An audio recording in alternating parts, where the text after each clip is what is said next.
तो क्या संजय जोशी को मिलने वाली है अब बीजेपी की कमान, और क्या मोदी शाह की छुट्टी अब बीजेपी से होने वाली है? क्या देश की सत्ता में परिवर्तन जो है वो अब होने वाला है? जी हाँ, नमस्कार। नेक्स्ट 9 न्यूज पर आपका बहुत बहुत स्वागत है और मैं हूं आपके साथ वफा अब्बास। इन दिनों मोदी और शाह के जो सितारे हैं वो गर्दिश में दिखाई दे रहे हैं, क्योंकि चौतरफा मुश्किलें अब मोदी शाह की बढ़ती हुई दिखाई दे रही हैं। एक तरफ जहां वक्फ के मुद्दे पर बुरा घिरे हुए हैं, सुप्रीम कोर्ट ने लताड़ लगाई है, तो वहीं पर नीतीश और नायडू भी समर्थन वापस लेने पर तुले हुए हैं और अपने वोट बैंक के खातिर एनडीए का साथ छोड़ना चाहते हैं। तो वहीं हाल ही में जो कश्मीर में घटना हुई है, तमाम देशवासियों का दिल उसने दहला दिया है और मोदी शाह से इस्तीफे की मांग न सिर्फ विपक्षी दल कर रहे हैं, बल्कि देश की जनता भी सड़कों पर उतरकर मोदी शाह से इस्तीफे की मांग कर रही है। और उसके बाद में सुनने में ये आ रहा है कि बीजेपी की कमान जो है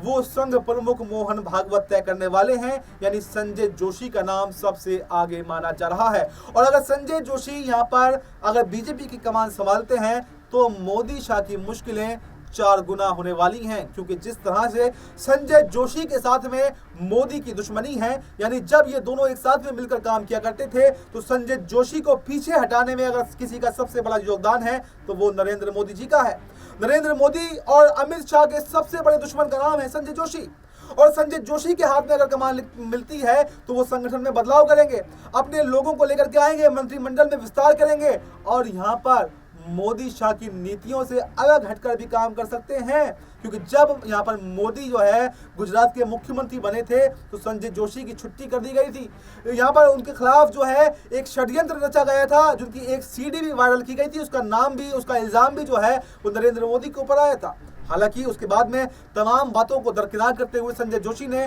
जो है वापस से राजनीति में सक्रियता को बढ़ाया, लेकिन जैसे ही वापस 2014 आती है और वापस नरेंद्र मोदी प्रधानमंत्री के उम्मीदवार बनते हैं, तो एक बार पहले जो 2002 में यहाँ पर संजय जोशी को साइडलाइन किया गया था, अब 2014 में भी वही समीकरण होता है और संजय जोशी को साइडलाइन कर दिया जाता है, यानी राजनीति से दूरी संजय जोशी बना लेते हैं। लेकिन एक बार फिर से संघ के नजदीक रहते हुए उनको अगर ये बड़ी जिम्मेदारी मिलती है तो मोदी शाह की उल्टी गिनती तो बिल्कुल शुरू होने वाली है। आप देख लें चारों तरफ से, चाहे वक्फ का मुद्दा हो, चाहे सुप्रीम कोर्ट हो, चाहे आतंकी हमला हो, चाहे संजय जोशी हो, चाहे मोहन भागवत की नाराजगी हो, चाहे नीतीश नायडू की नाराजगी हो, हर तरफ से मोदी शाह गिरते हुए दिखाई दे रहे हैं। यानी अब तानाशाही चलने वाली नहीं है, बीजेपी की उल्टी गिनती जो है वो शुरू हो चुकी है और कभी भी जो है वो केंद्र की सत्ता गिर सकती है, कभी भी जो है देश के अंदर सत्ता परिवर्तन हो सकता है। फिलहाल इस खबर में इतना ही, इस रिपोर्ट में इतना ही। इस पूरी खबर पर आपको क्या कुछ कहना है कमेंट बॉक्स में अपनी राय जरूर दें और बाकी देश दुनिया से जुड़ी तमाम बड़ी जानकारी के लिए देखते रहें